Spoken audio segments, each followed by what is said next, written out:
Good morning and welcome to PW only IAS. स्वागत है आप सभी लोगों का हमारे करंट अफेयर्स के आज के इस सेशन में। आज 2 फरवरी 2024 है, तो चलिए देख लेते हैं कि ऐसे कौन से इंपॉर्टेंट आर्टिकल्स हैं जिन पर हम चर्चा करने वाले हैं। यूं तो आज हम कई सारे इंपॉर्टेंट आर्टिकल्स डिस्कस करेंगे, लेकिन इन आर्टिकल्स को डिस्कस करने से पहले हमें देखना चाहिए कि फ्रंट पेज पर क्या है। फ्रंट पेज पर एज एक्सपेक्टेड आपको न्यूज़ मिलेगी associated with the union budget जो अभी रिलीज किया गया है। इसके अलावा आपको ऑलमोस्ट पूरा न्यूज़पेपर ही यूनियन बजट से पैक्ड मिलेगा, जहां पर इस बारे में भी चर्चा की गई है कि एक कमेटी को फॉर्म किया जाएगा जो इस बात को देखेगा कि किस तरीके से इंडिया की बढ़ती हुई इस आबादी को टैकल किया जाए। At the same time schools, higher educational departments को ज़्यादा पैसे मिलेंगे अंडर दिस इंटरिम बजट। तो ये सारी बातें हमें देखने को मिलती हैं फ्रंट पेज पर, इनफैक्ट पूरे न्यूज़पेपर में। जैसे कि मैंने आपको बताया था कि ये एक इंटरिम बजट है। इंटरिम बजट होने का मतलब ये है चूंकि इलेक्शंस प्रपोज्ड हैं अप्रैल मई में, इन दिस वे सरकार के पास बहुत ज़्यादा समय नहीं है। अब अगली सरकार कौन सी बनेगी, यही सरकार वापस से सत्ता में आएगी या फिर दूसरी गवर्नमेंट बनेगी, जो भी बनेंगे उन्हें आगे का बजट बनाने की सहूलियत मिलेगी। तो अभी जो बजट होगा वो मुश्किल से 2 महीनों के लिए होगा, तो इसीलिए हम इसे इंटरिम बजट कह रहे हैं। सो इन दिस फॉर्म ये जो इंटरिम बजट है, ये जो भी प्लानिंग करेगा वो बहुत सिग्निफिकेंट नहीं होगी, बहुत बड़े बदलाव नहीं किए जाएंगे। कन्वेंशनली ऐसा ही किया जाता है और बिल्कुल वैसे ही कुछ खास बदलाव किए भी नहीं गए हैं। तो चलिए शुरुआत करते हैं अपने पहले आर्टिकल के साथ। उसके पहले ये उड़ान के बुकलेट्स आपके लिए अवेलेबल हैं, आप इन्हें अवेल करके अपनी प्रिपरेशन प्रीलिम्स की थोड़ी और बेटर बना सकते हैं। ये फ्री ऑफ कॉस्ट हैं। क्यूआर कोड को स्कैन करिए, अपनी बुक्स को अवेल करिए और पढ़ाई पे लग जाइए। इंटरिम यूनियन बजट के बारे में थोड़ी बहुत बातें कर लेते हैं, उसके बाद चर्चा करेंगे बाकी के आर्टिकल्स के ऊपर। जो इंटरिम यूनियन बजट है फाइनेंशियल ईयर 24-25 के लिए, वो अभी टेबल किया जा चुका है पार्लियामेंट में by finance minister Nirmala Sitharaman ji. हमने पहले भी बात की हुई थी इसके बारे में, इनके फंडामेंटल्स के बारे में और कन्वेंशन जो परंपराएं हैं जिसमें कोई भी बड़े बदलाव नहीं किए जाते जब इलेक्शंस प्रपोज होते हैं और हम एक इंटरिम बजट में होते हैं तब। एस्टिमेट्स कैसे रिवाइज किए गए हैं उस पर बात कर लेते हैं। पहले हम पिछले साल के बजट की बात करते हैं। पिछले साल के बजट में जो रिसीट थी वो 27 लाख करोड़ की थी, जबकि जो एक्सपेंडिचर था वो लगभग 45 लाख करोड़ का था। इस तरीके से 5.8% का डेफिसिट जीडीपी में प्रपोज था। पिछले साल के बजट की हम बात कर रहे हैं। इस बार जब 2024-25 का फिस्कल डेफिसिट प्लान किया गया है तो वो 5.8% के कंपैरिजन में कम रहेगा इस साल। That will be around 5.1%। और 1.3 लाख करोड़ अलोकेट करने की बात की गई है स्टेट्स को, जो इंटरेस्ट फ्री लोन के फॉर्म में होगा। जो टोटल रिसीट है वो 30 या 31 यू कैन से रफली लाख करोड़ के आसपास रहना है, और जो एक्सपेंडिचर होगा वो 47 लाख करोड़ के आसपास होगा। तो ये तो कुछ डेटाज हो गए जो बहुत आपके काम नहीं आएंगे। बेसिक अंडरस्टैंडिंग के लिए ये ग्राफ आप जरूर से देखिए कि आखिर भारत सरकार के पास पैसे कहाँ से आते हैं और कहाँ खर्च होते हैं। अगर आप यहाँ पर देखते हैं तो जो भी सरकार के पास पैसा आ रहा है उसका 19% आपके थ्रू जाता है जो आप इनकम टैक्स पे करते हैं, तो 19% इनकम टैक्स का शेयर होता है। वहीं 17% कॉरपोरेट टैक्स होता है जो कंपनीज पे किया करती हैं। जीएसटी और बाकी के जो टैक्सेस हैं उनका भी शेयर 18% है। यू कैन सी कि इनकम टैक्स, कॉरपोरेट टैक्स और जीएसटी ये मिलकर लगभग रफली 50% गवर्नमेंट की इनकम को कवर करते हैं। यूनियन एक्साइज ड्यूटी में भी सरकार को 5% मिल जाता है उनके अमाउंट का। कस्टम ड्यूटी में 4% मिलता है। कुछ नॉन टैक्स कैपिटल रिसीट होती है उसमें तो 1% के आसपास मिल जाता है, और कुछ नॉन टैक्स रिसीट होती है जिसमें गवर्नमेंट कई तरीके की सर्विसेज वगैरह देती है, तो उसके बदले में जो उनको पैसे मिलते हैं वो 7% के आसपास होता है। बाकी जो भी पैसा कम पड़ता है वो आता है बोरोइंग्स के फॉर्म में, और ये लगभग 28% कवर कर लेता है।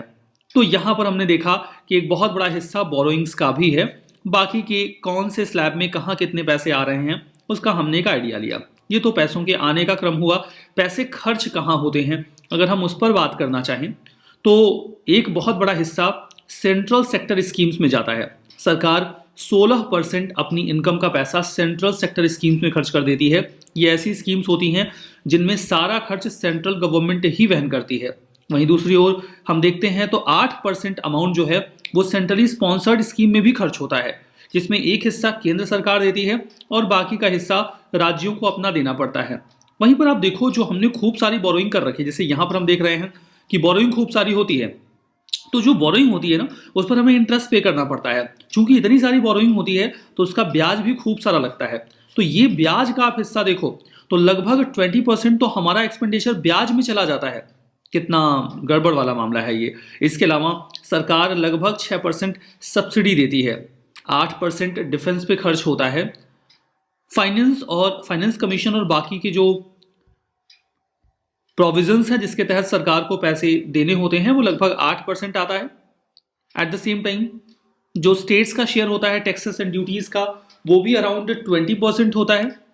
बाकी का एक्सपेंडिचर 9% होता है और पेंशन्स वगैरह पे लगभग 4% सरकार को खर्च करना पड़ता है।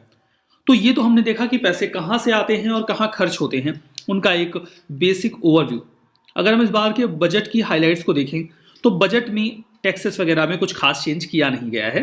जो जैसे चल रहा था उसे वैसे ही चलने दिया गया है। वही मामला है कि थोड़े से समय के लिए चेंज करके आप करोगे क्या, ठीक है। तो डायरेक्ट टैक्सेस का जो रेलम है वो ज्यों का त्यों है, कोई टैक्स लायबिलिटी नहीं होगी 7 लाख तक की इनकम के ऊपर। जो इनडायरेक्ट टैक्सेस हैं या जीएसटी सिस्टम है उसमें कंप्लायंस बर्डन को कम करने की कोशिश की गई है। हमने देखा कि लगभग हर महीने 1.66 लाख करोड़ रुपीस कलेक्ट हो रहे हैं इस फॉर्म में। जो टैक्स प्रपोजल्स हैं उनमें स्टेटस को मेंटेन किया गया है, कोई बड़ा बदलाव नहीं किया गया है, जैसे चल रहा था वैसे ही चलने दिया गया है। हाँ, कुछ लोग जिनके पुराने टैक्सेस बाकी थे डायरेक्ट टैक्सेस के फॉर्म में, उन्हें छूट दे दी गई है। 2009-10 के पहले जिसका 25,000 रुपये तक बाकी था उसको छोड़ दिया गया, और 10-11 से 14-15 के बीच में जिसका 10,000 बाकी था उसे भी छोड़ दिया गया। बोला जाओ एंजॉय करो, इसका अभी कोई काम नहीं है। हाइलाइट्स की बात करते हैं तो किस सेक्टर में क्या काम किया गया है। चल रही स्कीम्स को ही एक्सपेंड करने की ज़्यादातर बातें की गई हैं।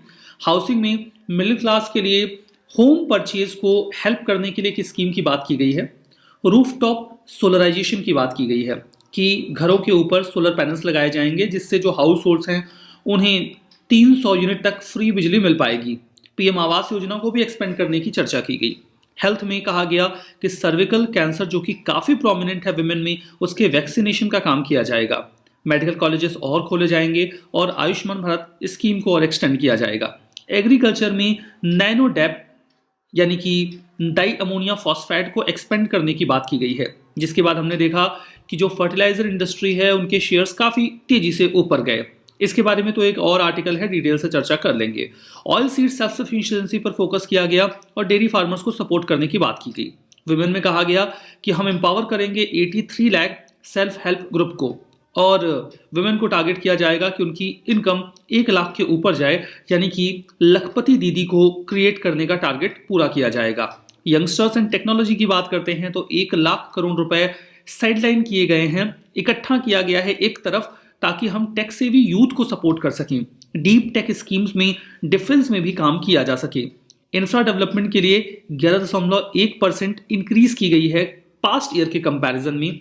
मेजर रेलवे कॉरिडोर प्रोग्राम्स को असिस्ट करने की बात की गई और कहा गया कि हम मेट्रो सर्विसेज को भी एक्सपेंड करेंगे। एनवायरमेंट और ग्रीन एनर्जी की बात करते हैं तो वायबिलिटी गैप फंडिंग की बात की गई है। वायबिलिटी गैप फंडिंग क्या होती है? सपोज करिए कि आप किसी प्रोजेक्ट को लगाने में 100 रुपए खर्च करते हैं, लेकिन आपको पता है कि इससे आपको इनकम केवल 80 रुपए की ही होगी।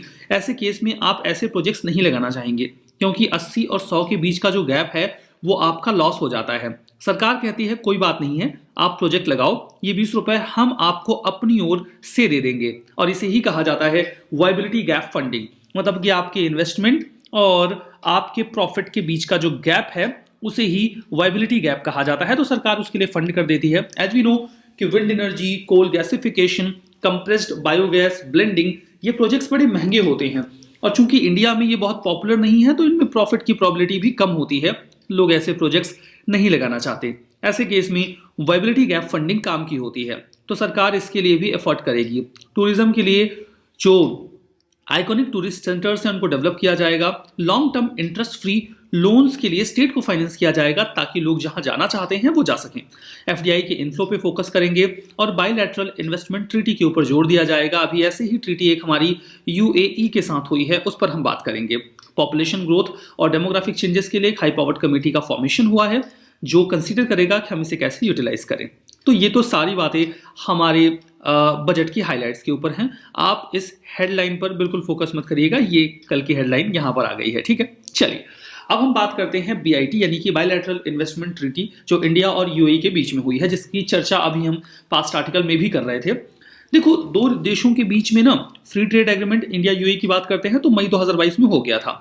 और फ्री ट्रेड एग्रीमेंट के बाद हमने देखा कि एक और डेटा सामने है कि 2000 से 2023 के बीच में जो एफडीआई का इनफ्लो है वो यूएई की तरफ से इंडिया में 16.7 बिलियन का आया है।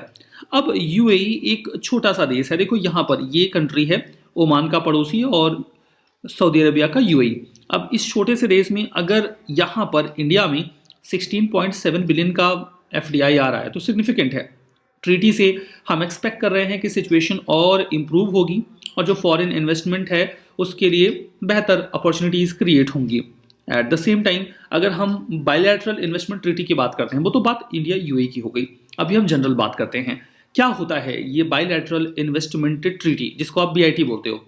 बीआईटी एक रेसिप्रोकल एग्रीमेंट है। सिंपली सेइंग, आप हमारे इन्वेस्टर्स का ध्यान रखो, हम आपके इन्वेस्टर्स का ध्यान रखेंगे। यही बायलैटरल इन्वेस्टमेंट ट्रीटी बीआईटी होती है, जिसमें दोनों देश एक दूसरे के टेरिटरी में एक मिनिमम गारंटी देते हैं कि आपके इन्वेस्टर्स इधर आएंगे ना तो बड़े प्यार से ट्रीट करेंगे, कोई कुछ नहीं बोलेगा और आराम से रिलैक्स होके वो अपने इंटरेस्ट सर्व कर सकते हैं। अब पूछा जाएगा ना भाई कैसे करोगे ये, लाइक आप कैसे ट्रीट करोगे हमारे इन्वेस्टर्स को बेटर। तो सिंपल सा जवाब ये होता है कि देखो भाई साहब, हम उनको देंगे नेशनल ट्रीटमेंट। भला ये नेशनल ट्रीटमेंट क्या है? नेशनल ट्रीटमेंट में क्या होता है कि देखो जैसे हम अपनी कंपनीज को ट्रीट करते हैं ना, बिल्कुल वैसे ही हम आपकी जो कंपनीज यहाँ आएंगी उनको भी ट्रीट करेंगे। मतलब एकदम कहते हैं ना कि अरे भाई साहब आपका बेटा तो मेरे बेटे जैसा है, ये वाली बात हुई कि आपकी कंपनी तो मेरी कंपनी जैसी है। हम उनको वैसा ही ट्रीटमेंट देंगे जैसा कि हम अपनी कंपनीज को देते हैं। फेयर और इक्विटेबल ट्रीटमेंट मिलेगा, हम इंटरनेशनल लॉज को फॉलो करेंगे और आपकी कंपनीज को कोई नुकसान नहीं होगा। एट द सेम टाइम उन्हें एक्सप्रोप्रिएशन से प्रोटेक्शन मिलेगी, जैसे सरकार कई बार नॉर्म्स वगैरह फॉलो ना करने पे जो संपत्ति होती है कंपनी की वो कब्जे में ले लेती है। ऐसा कोई खतरा नहीं रहेगा, वो आराम से ट्रेड करें, उनकी कोई प्रॉपर्टी कब्जे में नहीं ली जाएगी। तो ये तो मतलब होता है बीआईटी का। बीआईटी के मॉडल की बात करते हैं तो देखो फॉर द फर्स्ट टाइम 1993 में एक बीआईटी मॉडल टेक्स्ट तैयार किया गया था कि किस बेसिस पर दोनों देश एक दूसरे की एंटिटीज को इक्वल ट्रीटमेंट देंगे। और उसके बाद हमने पहला बीआईटी साइन किया था 1994 में यूनाइटेड किंगडम के साथ। 2003 में model bilateral investment promotion agreement BIPA release किया गया। 2015 तक इंडिया ने लगभग 83 बीआईटी साइन कर लिए थे, लगभग 74 एंटिटीज में। लाओ बाद में कुछ डिस्प्यूट्स होने लगे कि बीआईटी को लेकर कुछ कंफ्यूजन्स हैं, तो सरकार ने नया मॉडल बीआईटी रिलीज किया 2016 में। और 2016 में जब से नया बीआईटी आया है हमने केवल 4 देशों के साथ ही ये बीआईटी साइन किया है। यूएई 5वां बन रहा है। बेलारूस, किर्गिस्तान, ताइवान और ब्राजील, यही 4 ऐसी कंट्रीज हैं या फिर टेरिटरीज हैं जहां से हमने बीआईटी साइन किया हुआ है। ठीक है, चलो हमारा जो अगला आर्टिकल है वो थानथई पेरियार वाइल्ड लाइफ सेंचुरी के बारे में है। तमिलनाडु की जो सरकार है उन्होंने 80,000 हेक्टेयर का रिजर्व फॉरेस्ट का जो एरिया है उसे थानथई पेरियार वाइल्ड लाइफ सेंचुरी के तौर पे कन्वर्ट कर दिया है। और इस लिहाज से अब तमिलनाडु के पास 18 वाइल्ड लाइफ सेंचुरीज हो गई हैं। थानथई पेरियार वाइल्ड लाइफ सेंचुरी की बात करते हैं, ये आपको मलई महादेश्वर के बिल्कुल नज़दीक में मिलेगा। बीआरटी यानी कि बिलिगिरी रंगनाथ स्वामी टेम्पल से ये काफ़ी क्लोज है। और कावेरी वाइल्ड लाइफ सेंचुरी जो कर्नाटका में है उसके भी काफ़ी नज़दीक है। अगर मैप में लोकेशन देखोगे ज़्यादा समझ में आएगा। ये तमिलनाडु है और यहाँ पर इसकी लोकेशन है। ठीक है, तो लग रहा होगा ना कर्नाटका से कैसे नज़दीक में है, तो कर्नाटका के चूंकि बॉर्डर पे ही है तो बहुत दूर नहीं है। ये कनेक्टिव पॉइंट पर भी लोकेटेड है, जो नीलगिरी बायोस्फीयर रिजर्व और Kaveri south wild life sanctuary है ना, उसके कनेक्टिंग पॉइंट पर भी आ जाता है। डाइवर्स वाइल्ड लाइफ आपको मिलेगी, 21 मैमल की स्पीसीज मिल जाएंगी, 136 बर्ड स्पीसीज मिल जाएंगी, 118 बटरफ्लाई की स्पीसीज भी मिल जाएंगी। फौना में एलिफेंट, लेपर्ड, वाइल्ड बोर्स, गॉर्स ये सब मिल जाएंगे। ठीक है, हमारा अगला आर्टिकल पेटीएम बैंक के बारे में है। खबर तो मिल गई होगी, पेटीएम बंद होने वाला है, यही तो खबर आई है। 29 फरवरी का टाइम दे दिया है ये बोल के गवर्नमेंट ने, आरबीआई ने बेसिकली, कि जो भी फ्रेश डिपॉजिट्स हैं वो अब नहीं ले पाएंगे, क्रेडिट ट्रांजेक्शन्स और फंड ट्रांसफर वगैरह सब 29 फरवरी के बाद पेटीएम के बंद हो जाएंगे। अब पेटीएम जो है क्या हुआ एग्जैक्टली, पेटीएम को बोला गया कि आप कोई नए डिपॉजिट नहीं ले सकते, क्रेडिट ट्रांजेक्शन्स नहीं होंगे, यूपीआई सर्विसेज ये स्पेसिफिक डेट के बाद काम करना बंद कर देंगी। हालांकि जिन कस्टमर्स का पैसा पेटीएम वॉलेट वगैरह में है वो अनरिस्ट्रिक्टेड विड्रॉल कर सकते हैं, उसे यूटिलाइज कर सकते हैं, उनके ऊपर कोई पाबंदी नहीं है। सवाल ये है क्यों पेटीएम को सरकार बंद क्यों कर रही है? पेटीएम को बंद करने के पीछे कई सारे कारण हैं। देखो, आरबीआई ने इसके पहले भी मार्च 2022 में डायरेक्ट किया था कि पेटीएम जो नए कस्टमर्स को ऐड करना है वो बंद कर दे। हालांकि बाद में उनको छूट दे भी दी गई थी।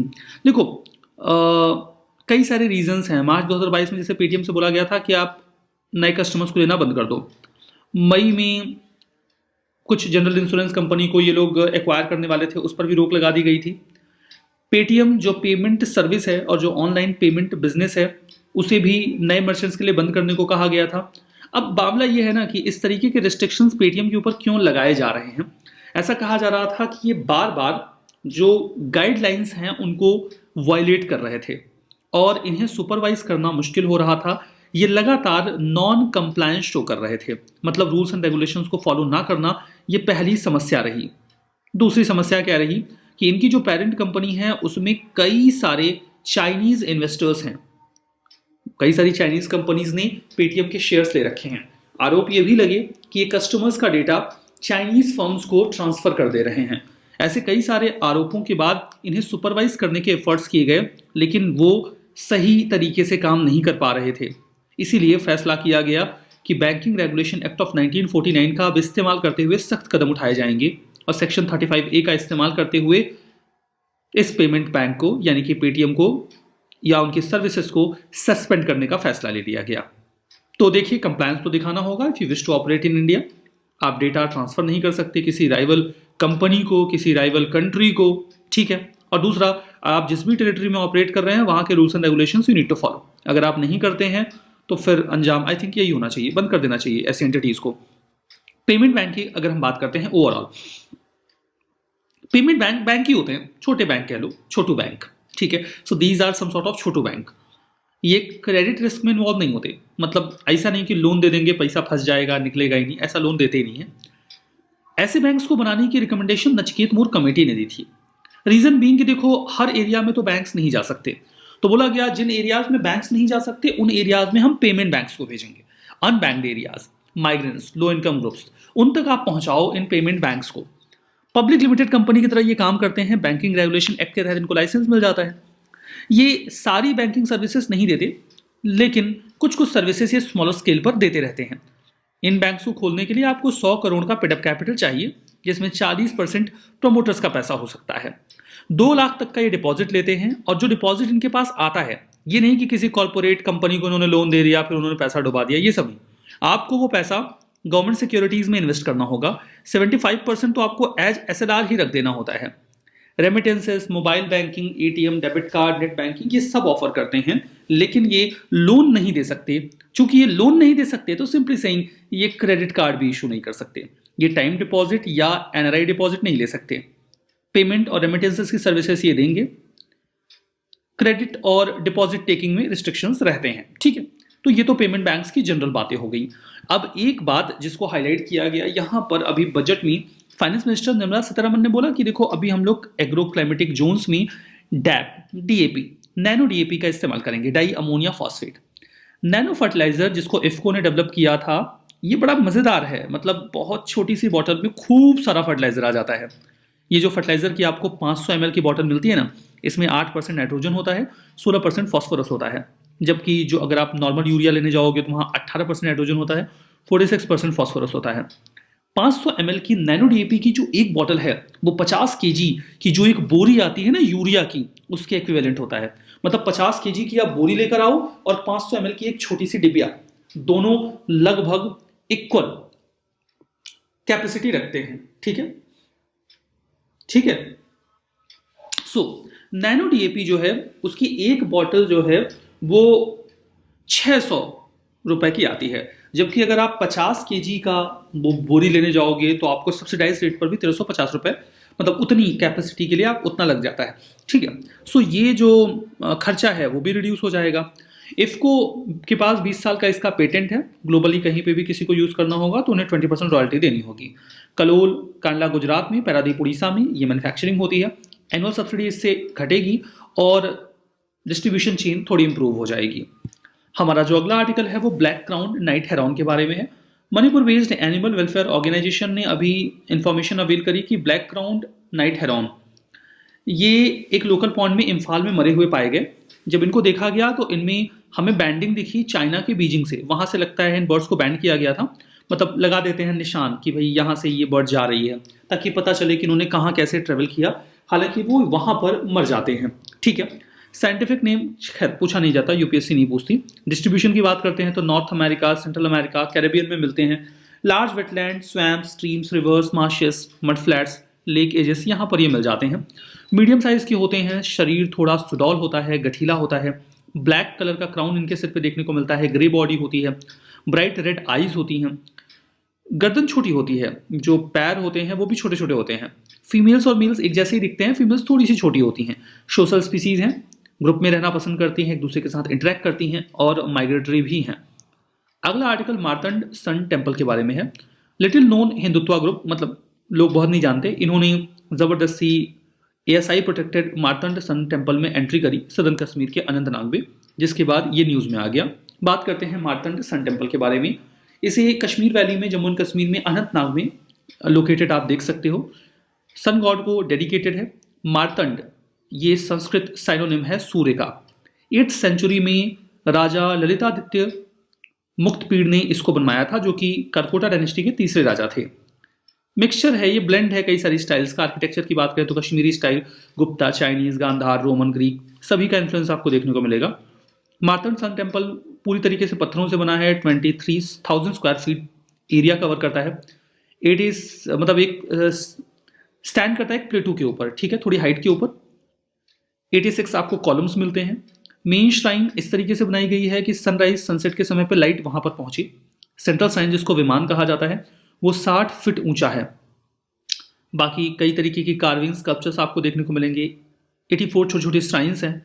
और सुल्तान सिकंदर शाह मीरी 1413 AD में ऐसा माना जाता है कि उसने इस टेम्पल को डिमोलिश किया था। 1389 से 1413 के बीच में वो कश्मीर में रूल किया करता था। तो ये तो मार्तंड सन टेम्पल की बात हो गई। लास्ट सेशन में जो मैंने आपसे सवाल पूछा था that was about wetland international, उसका केवल दूसरा स्टेटमेंट करेक्ट है, पहला वाला इनकरेक्ट है। आज का सवाल है कि आपको बताना है कि इनमें से कौन सा सन टेम्पल के लिए फेमस है, अरसावल्ली, अमरकंटक या ओमकारेश्वर, कौन सा गिवन प्लेस करेक्ट है। कमेंट बॉक्स में आंसर मेंशन करिएगा।